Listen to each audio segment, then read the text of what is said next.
하나님의 말씀 빌립보서 3장 1절부터 16절까지 말씀입니다. 제가 봉독을 하겠습니다. 종말로 나의 형제들아 주 안에서 기뻐하라. 너희에게 같은 말을 쓰는 것이 내게는 수고로움이 없고 너희에게는 안전하니라. 개들을 삼가고 행악하는 자들을 삼가고 손할례당을 삼가라. 하나님의 성령으로 봉사하며 그리스도 예수로 자랑하고 육체를 신뢰하지 아니하는 우리가 곧 할례당이라. 그러나 나도 육체를 신뢰할 만하니 만일 누구든지 다른 이가 육체를 신뢰할 것이 있는 줄로 생각하면 나는 더욱 그러하리니 내가 8일 만에 할례를 받고 이스라엘의 족속이요 베냐민의 지파요 히브리인 중에 히브리인이요 율법으로는 바리새인이요 열심으로는 교회를 핍박하고 율법의 의로는 흠이 없는 자로라. 그러나 무엇이든지 내게 유익하던 것을 내가 그리스도를 위하여 다 해로 여길 뿐더러 또한 모든 것을 해로 여김은 내 주 그리스도 예수를 아는 지식이 가장 고상함을 인함이라. 내가 그를 위하여 모든 것을 잃어버리고 배설물로 여김은 그리스도를 얻고 그 안에서 발견되려 함이니 내가 가진 의는 율법에서 난 것이 아니요 오직 그리스도를 믿음으로 말미암은 것이니 곧 믿음으로 하나님께로서 난 의라. 내가 그리스도와 그 부활의 권능과 그 고난에 참여함을 알려하여 그의 죽으심을 본받아 어찌하든지 죽은 자 가운데서 부활에 이르려 하노니 내가 이미 얻었다 함도 아니요 온전히 이루었다 함도 아니라 오직 내가 그리스도 예수께 잡힌 바 된 그것을 잡으려고 쫓아가노라. 형제들아 나는 아직 내가 잡은 줄로 여기지 아니하고 오직 한 일 즉 뒤에 있는 것은 잊어버리고 앞에 있는 것을 잡으려고 표대를 향하여 그리스도 예수 안에서 하나님이 위에서 부르신 부름의 상을 위하여 쫓아가노라. 그러므로 누구든지 우리 온전히 이룬 자들은 이렇게 생각할지니 만일 무슨 일에 너희가 달리 생각하면 하나님이 이것도 너희에게 나타내시리라. 오직 우리가 어디까지 이르렀든지 그대로 행할 것이라. 아멘. 기도하겠습니다. 하나님의 생명의 말씀, 진리의 말씀을 다시 한번 들을 수 있는 복된 시간 허락하신 아버지 하나님 감사합니다. 성령 하나님 하늘의 지혜로 충만케 하셔서 하나님께서 계시하신 말씀의 의미가 무엇인가를 바로 알고 그 뜻대로 준행하여 나갈 수 있는 은혜 위에 은혜까지 우리가 덧입을 수 있도록 성령께서 친히 역사하시고 인도하여 주시옵소서. 전하는 자 듣는 자 함께 큰 은혜 있기를 간절히 소망하옵고 우리 구주 예수 그리스도 이름으로 감사하며 기도하옵나이다. 아멘. 죄인은 그 어떤 수단과 방법으로도 하나님을 만날 수가 없습니다.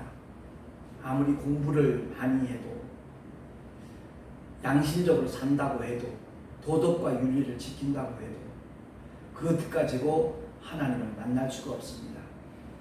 열심히 일하고 노력해서 거부가 된다 할지라도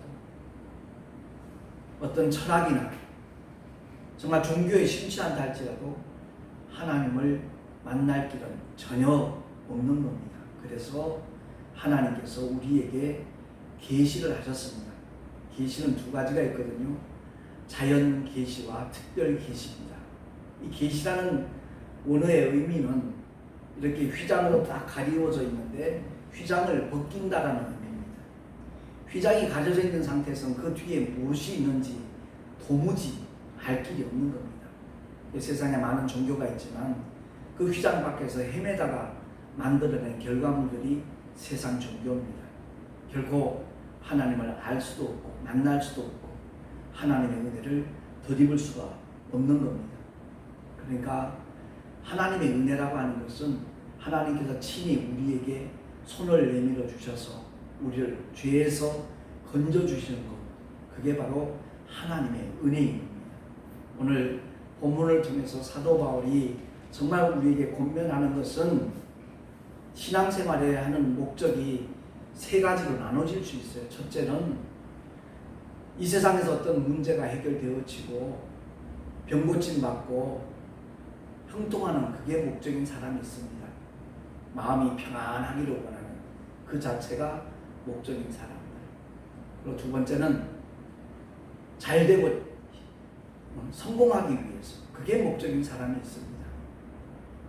단순히 구원받은 것으로 나는 만족해요, 그 이상은 바라지 않아요, 그렇게 말하는 사람들이 굉장히 겸손해 보이는 것 같지만 실상은 하나님 말씀대로 순종하지 않겠다는 거예요. 하나님의 말씀에 순종한 만큼 하나님의 상급이 있거든요. 하나님의 칭찬과 그 면류관이 주어지는 것인데 자기는 거기에 관심이 없대요. 그러니까 하나님의 뜻에 집중하지 않겠다는 거죠. 자기가 생각하는 대로, 제가 느끼는 대로, 자기가 하고 싶은 대로 그냥 살겠다는 얘기와 조금도 다를 바가 없습니다.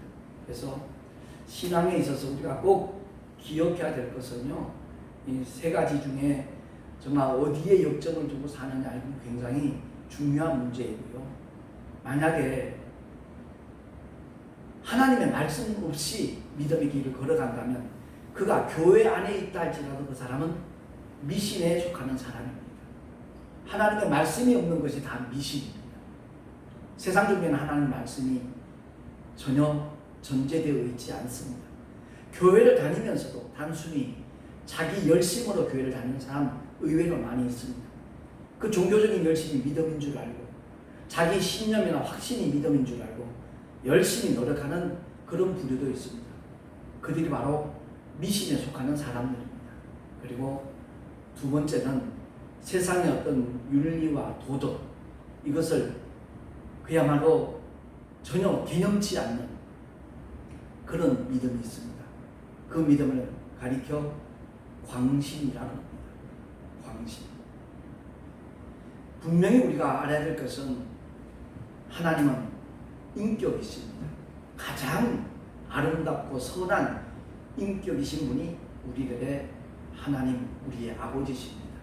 그렇기 때문에 교회를 다니면서 예수를 믿는다고 하면서 어떤 도덕적인 면, 윤리적인 면을 무시한다면 그 사람은 광신자고요. 사회의 어떤 체계나 질서까지도 무너뜨리려고 앞장선다면 그 역시도 광신자와 다를 바가 없습니다. 아울러 대다수의 믿음의 사람들이 이 부류에 들어가지 못하는 경우가 많이 있거든요. 오늘 본문에 말씀하듯이 표대를 향하여 위에서 부르신 부름의 상을 얻기 위하여 사도 바울은 달려간다 그랬습니다. 이미 이루었다 함도 아니라 그랬습니다. 이미 얻었다 함도 아니라 그랬습니다. 어디까지 자기가 왔든지 간에 끝까지 매진하겠다라는 그 결의를 사도 바울은 고백을 하고 있거든요. 그렇습니다. 어떤 목적이 없는 믿음, 그게 바로 맹신입니다.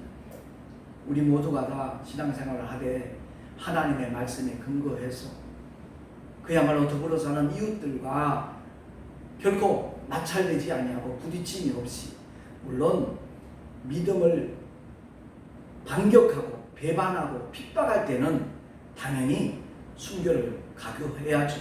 그게 진짜 참된 믿음이겠죠. 그리고 분명한 것은 위에서 부르신 부름의 상을 얻기 위하여 한 영혼이라도 더 구원하기를 원하는 마음을 가지고 복음을 열심히 전하는 사람, 그 사람들이 바로 하나님께서 기뻐하시는 사람이고 사도 바울처럼 올바른 방향을 향하여 걸어가고 달려가는 사람이라는 것을 우리는 깨달아야 될 줄로 믿습니다. 사실 목회와 신앙생활은요, 하나님을 만난 사람들에게만 주어진 특별한 삶입니다. 특권이라고 말할 수 있습니다. 하나님을 만나지 못한 사람은 교회 안에서 신앙생활 시작할 수도 없는 것이고요. 목사님이 됐다 할지라도 어떤 그 과정을 거쳤기 때문에 목사님 된 것이지, 하나님을 만난 사람들만이 진정한 목회자라는 것을 우리는 꼭 기억을 해야 될 것입니다. 근데 오늘 본문의 말씀을 통해서 사도 바울이 자기의 그 모든 기득권들에 대해서 말하고 있잖아요. 그죠? 자기가 얼마나 정말 다른 사람들이 부러워할 만한 그런 위치에 있었던가 하는 것을 그가 고백을 하고 있는데, 왜? 다른 사람들이 육체를 자랑하니까 너희들보다 난 자랑할 여건이 더 많이 있다 하는 것을 말씀을 하고 있는 겁니다. 5절 이하에 나와 있는데, 내가 8일 만에 할례를 받고 이스라엘의 족속이고 베냐민의 지파요, 히브리인 중에 히브리인. 당신은 아람어를 많이 썼지만 사도 바울은 히브리 말로 설교를 할 만큼 히브리인 중에 히브리인이라는 거죠. 그 율법으로는 당시 유대인들이 가장 존경했던 대상인 바리새인이었다는 겁니다. 그리고 열심으로는 교회를 핍박했다는 거죠. 예, 하나님의 말씀을 알긴 하는데 율법만 알았고요, 그 진리를 알지 못하니까 그의 열심이 결국은 주님의 몸된 교회를 핍박하는 자리에 나갔다는 거죠. 그만큼 하나님을 향한 열심만큼은 누구보다도 특심했었다는 것을 말하는 겁니다. 그리고 율법의 의로는 흠이 없는 자다라고 그는 당당하게 말합니다.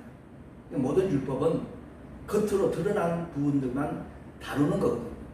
속으로 아무리 남을 미워하고 증오한다 할지라도 그는 살인죄에 저촉을 받지 않습니다. 그러나 주님이 강화하신 산상수훈의 말씀에 비춰보면 누구를 미워만 해도, 밀어난 놈 나가라고 해도 이미 거기에 저촉이 된다는 것을 주님은 율법을 굉장히 강화를 하셨죠.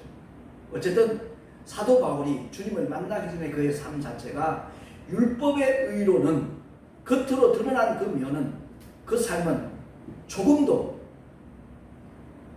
부족함이 없을 정도로, 흠이 없을 정도로 그 믿음의 길을 걸어왔다라고 그는 말하고 있는 겁니다. 그런데 무엇이든지 내게 유익하다는 그 모든 것들을 내가 그리스도를 위하여 다 해로 여긴다. 또한 모든 것을 해로 여긴다. 왜? 내 주 그리스도 예수를 아는 지식이 가장 고상함을 인함이라 라고 말하죠. 내가 그를 위하여 모든 것을 잃어버리고 배설물로 여김, 그리스도를 얻고 그 안에서 발견되려 함이니 내가 가진 의는 율법으로 난 것이 아니요 오직 그리스도를 믿음으로 말미암은 것이니 곧 믿음으로 하나님께로서 난 의라 라고 그는 선포하고 있는 겁니다. 예수를 믿는 사람들이 왜 행복한 사람인가? 왜 복받은 사람인가? 율법을 알지도 못했고 지키지도 못했어요. 그 율법을 비춰볼 때는 죄인 중에 죄인들이에요. 그럼에도 불구하고 하나님을 향하여 아바, 아버지라 부를 수 있고 저 천국에 들어갈 수 있는 놀라운 특권을 가진 자들이 예수 믿고 구원받은 사람들이거든요. 그들이 가진 의는 율법으로 말미암아 이루어지는 의가 아니라는 거죠.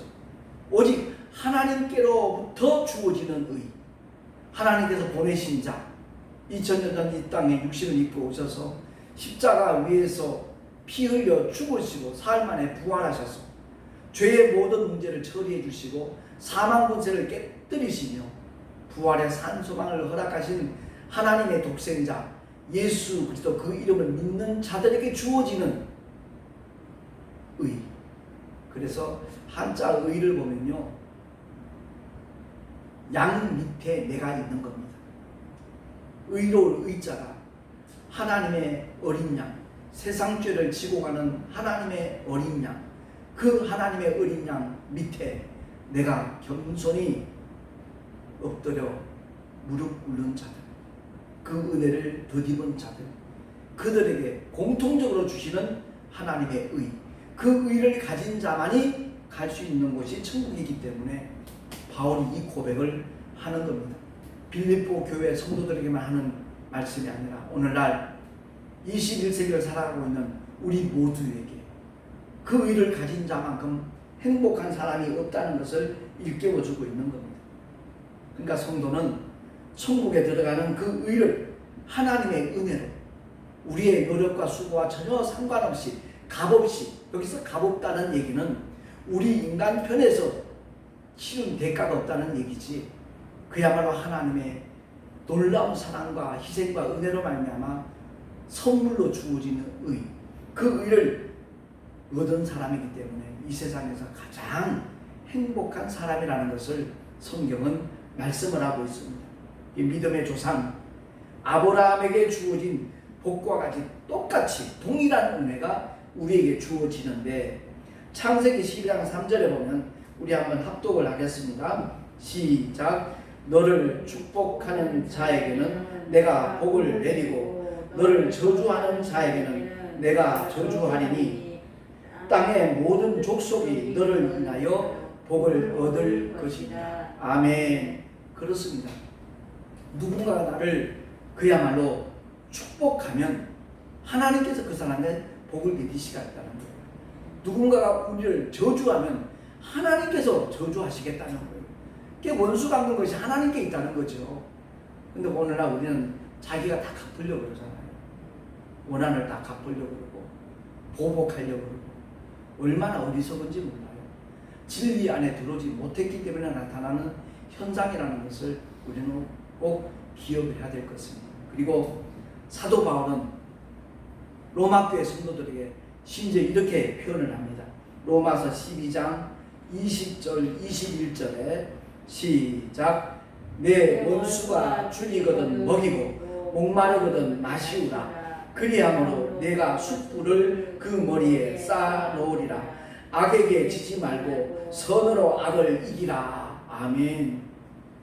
악에게 지란 얘기가 아니라 오히려 선으로 악을 이기라는 거죠. 우리가 정말 원수에게 먹이고 마시게 하는 거 우리 힘으로 못해요. 오직 우리 안에 성령 하나님께서 역사하시면 능히 가능하다는 거죠. 사랑의 원자탄 그 주인공 손양원 목사님 너무나 잘 알잖아요. 사실 그 목사님의 삶이 존경받아 마땅하고 박수받아 마땅한데, 실제는요 모든 예수 믿고 구원받은 믿음의 사람들이 그런 삶을 사는 것이 정상입니다. 그게 진짜 정상입니다. 그런데 다들 비정상적인 신앙생활을 하고 있으니까 손양원 목사님이 너무나 돋보이는 거죠. 그 하나님의 말씀대로 순종하는 그 믿음의 본을 보였던 손양원 목사님처럼 우리들도 오늘날 한국 교계의 영적 지도자인 목사님들이 그런 삶을 산다라면 복음화는 금방 이루어질 겁니다. 아무튼 오늘 말씀을 통해서 우리가 꼭 기억해야 될 것은, 오늘 본문의 말씀을 통해서 그 하나님께서 우리에게 아무런 조건 없이 주신 그 의가 어떤 교리적인 믿음이나 지식으로 가지고 있는 사람은 삶의 변화가 거의 일어나지 않습니다.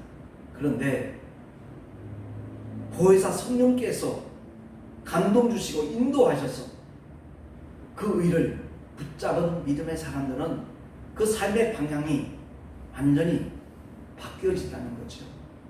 그야말로 내 주변에 있는 수많은 영혼들을 볼 때 긍휼히 여기는 마음이 솟구칠 수밖에 없어요. 그들에게 복음을 전할 수밖에 없게 된다는 것을 우리는 기억을 해야 되는 겁니다.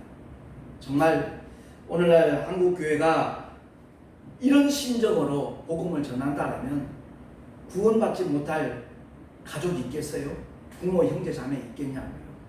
근데 어떤 인간적인 연약함, 허물 이런 것들이 자꾸만 노출되니까 복음의 어떤 걸림돌이 되어지는 것이고, 그리고 자기 열심으로 하는 사람들은 한계가 있어요. 분명히 한계가 있습니다. 근데 성령에 의해서 그 일을 하는 사람들은, 그 길을 걸어가는 사람들은 절대 지치지 않습니다. 중단하지 않고 포기하지 않습니다. 그야말로 사도 바울이 지난번에 우리 터키 땅 다녀왔지만 그 험악한 산악 지역을, 그 당시는 뭐 자동차가 있어요? 자전거가 있어요? 없잖아요. 도보로 다니는 겁니다. 차로만 다녀도 하루에 8시간씩 이동을 해야 그야말로 성경에 기록되어져 있는 그 지역을 우리가 살펴볼 수가 있었는데, 도보로 한다면 아마 한 달 이상 걸릴 거예요. 더더구나 방해 요소가 얼마나 많았습니까? 유대인들 자기 동족 중에서 결사대까지 조직될 만큼 그 사도 바울의 그 선교 발걸음 자체를 그렇게 방해하고 그랬는데도 불구하고 그는 결코 포기한 적도 없고 투옥이 된다 할지라도 두들겨 맞는다 할지라도 끝까지 성령에 의해서 하나님께서 맡겨주신 사명을 감당한 믿음의 사람임을 성경이 그대로 우리에게 보여주고 있습니다. 그렇습니다. 성령으로 말미암아 그 의를 얻게 된 사람들은 사도 바울과 똑같이 하늘의 소망, 부활의 산소망, 그 산소망을 붙잡는 믿음의 주인공이 될 뿐만 아니라 위에서 부르신 부름의 삶, 하나님의 말씀에 순종하면 이 세상에서 복받는 것 틀림없는 사실입니다. 율법을 지키는 유대인들이 전 세계 경제권의 70%를 장악하고 있는 것은 그만큼 여호와 이름으로 주어진 하나님의 율법을 철두철미하게 지키니까 그 말씀하시는 그대로 약속하신 그대로 세계 경제권을 유대인들이 쥐고 있고요. 노벨상의 절반 이상을 유대인들이 타고 있는 것도 그 증거이기도 합니다. 그런데 분명한 것은 우리가 율법에 속한 자가 아니라 그야말로 하나님께서 우리에게 영원한 구원을 약속하신 모든 민족에게 허락하신 하나님의 이름, 예수의 이름을 믿는 사람들은요, 정녕 부활의 산소망뿐만 아니라 위에서 부르신 그 부름의 상을 얻기 위해서 다름질 칠 수밖에 없다는 것을 우리는 깨달아야 될 줄로 믿습니다. 우리가 아는 게 중요하지 않고 삶의 현장에서 그대로 실천하고 그 길을 걸어가고 달려가는 그 모습이 있는가 없는가, 그건 대단히 중요합니다. 사실 내가 택시 전도하면서 거기에 대해서 굉장히 안 좋은 시각으로 보는 목사님들도 없잖아 있더라고요. 그런데 오히려 세상 사람들은 그렇게까지 표현을 해요. 목사님 대단하셔요. 목사님 존경합니다 라는 표현까지 해요. 목사님 같은 목사님이 참 많았으면 좋겠다는 얘기까지 들을 때는 좀 민망하기도 하지만 내 안에 주님이 이렇게 내 마음을 움직일 때는 그 일을 결코 중단할 수가 없더라고요. 사실 벌써 이제 68세 나이가 됐습니다. 참 세월이 너무 빠르다는 걸 느껴요. 육신이 그만큼 사용한 만큼 피로해지고 피곤하지요. 몸이 쑤시고 아플 때 많이 있지요.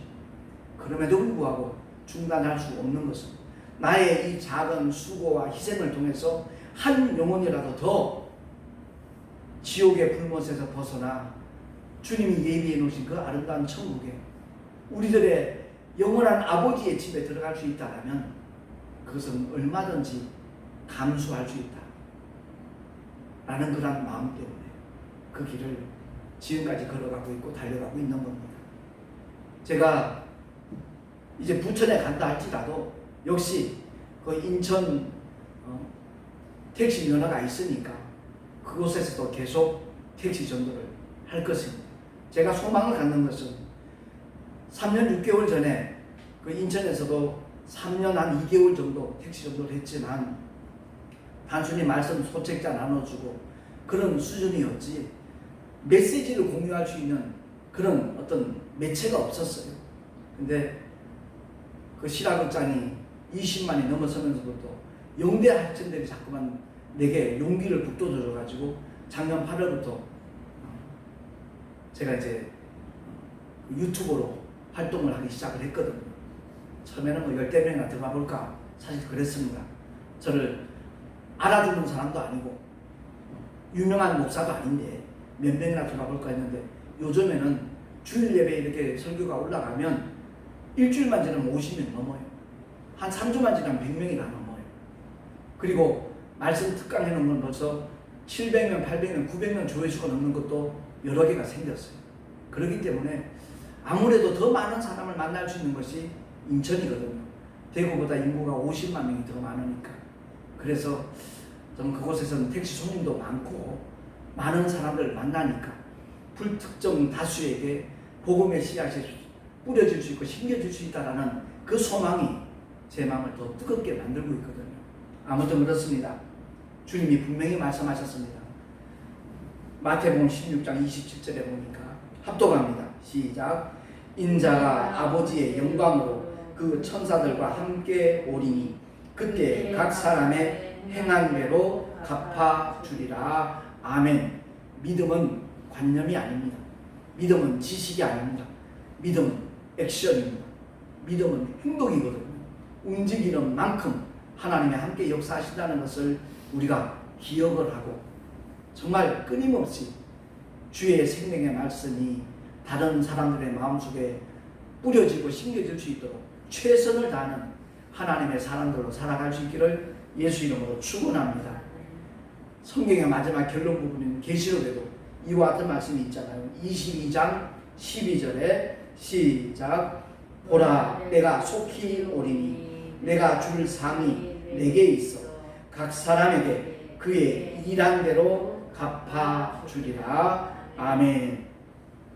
마태복음 16장 27절에 행한 대로 갚아주리라는 말씀은 어떤 보응한다는 뉘앙스가 풍겨지고 있지만 계시록 22장의 12절 말씀은 그야말로 우리가 일한 대로 충성한 만큼 순종한 만큼 하늘의 상급으로 우리에게 채워주겠다라는 보상의 의미를 담고 있습니다.